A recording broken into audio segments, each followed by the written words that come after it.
All India के बारे में बात करेंगे। एक और पीएसयू क्वार्टर 3 के रिजल्ट्स तो ला ही रहा है, लेकिन साथ साथ डिविडेंड का भी अनाउंसमेंट करने वाला है। पास्ट के क्या डिविडेंड डेटा रहे हैं उसके बारे में बात करेंगे। बिजनेस को लेकर कुछ इंपॉर्टेंट डिटेल्स बात करेंगे दोस्तों इस वीडियो में। सबसे पहले आप नोट करके रखें, फेब्रुवरी 11 फरवरी शुक्रवार का दिन है, जिस दिन ऑयल इंडिया के क्वार्टर 3 के रिजल्ट्स आएंगे और ये सेकंड इंटरिम डिविडेंड भी डिक्लेयर होगा। इसका मतलब है एक डिविडेंड जो है ऑलरेडी डिक्लेयर हो चुका है, वो ₹3.5 का वो डिविडेंड था, तो वो डिक्लेयर हो भी चुका है और जो भी एलिजिबल शेयर होल्डर्स थे उनको पेमेंट हो भी चुकी है। तो ये सेकंड इंटरिम डिविडेंड जो है आने वाला है कंपनी की तरफ से, ऑयल इंडिया की तरफ से। आप देखिए ₹3.5 का डिविडेंड, एक्स डिविडेंड डेट थी नवंबर का महीना, नवंबर 23 की डेट थी।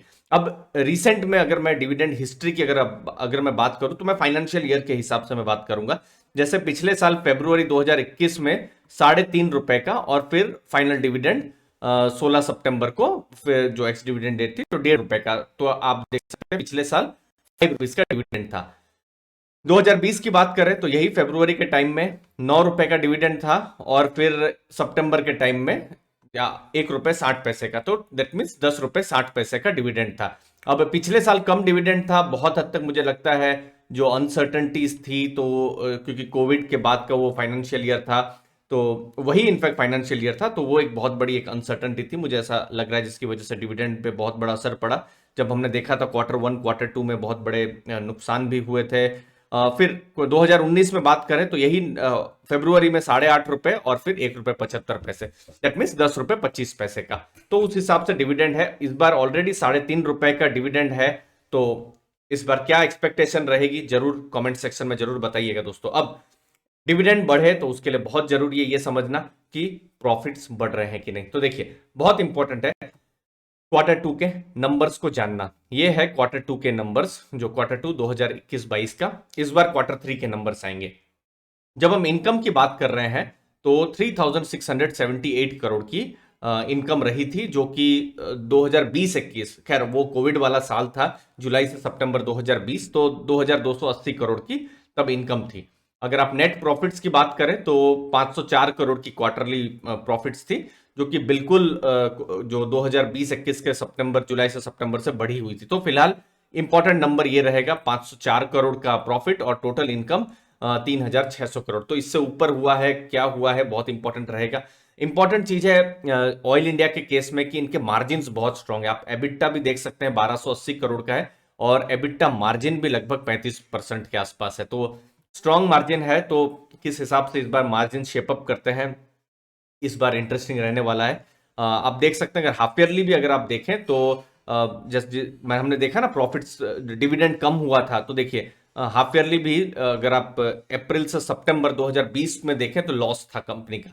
तो इसीलिए एक तरीके से थोड़ा सा मुश्किल भी हो जाता है, क्योंकि कंपेरेबल नहीं कर सकते, क्योंकि एक बहुत बड़ा कोविड वाला डिस्ट्रप्शन था। बट ये कुछ नंबर है क्वार्टर 2 के जो कि बिल्कुल हेल्प कर सकते हैं। तो प्रॉफिट्स करेगी, पीएसयू कंपनीज है, पीएसयू कंपनीज की डिविडेंड पॉलिसी भी होती है, तो डिविडेंड पर भी एक्सपेक्टेशन आ सकता है। अगली चीज ऑयल इंडिया के ऊपर, कंपनी है क्या। देखिए ऑयल नेचुरल गैस का जो एक्सप्लोरेशन और जो प्रोडक्शन है उसका काम करती है।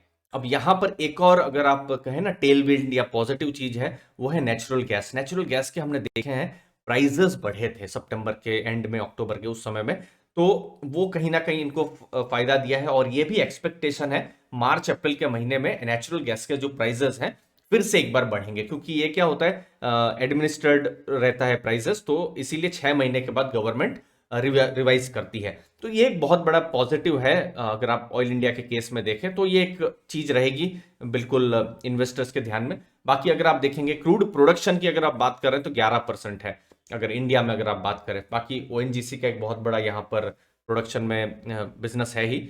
नॉर्थ ईस्ट इंडिया से अगर आप हैं तो फिर ऑयल इंडिया आपके लिए नई कंपनी नहीं है, क्योंकि वहां पर उनकी रिफाइनरीज है और वहां पर एक बहुत बड़ा बिजनेस है ऑयल इंडिया का।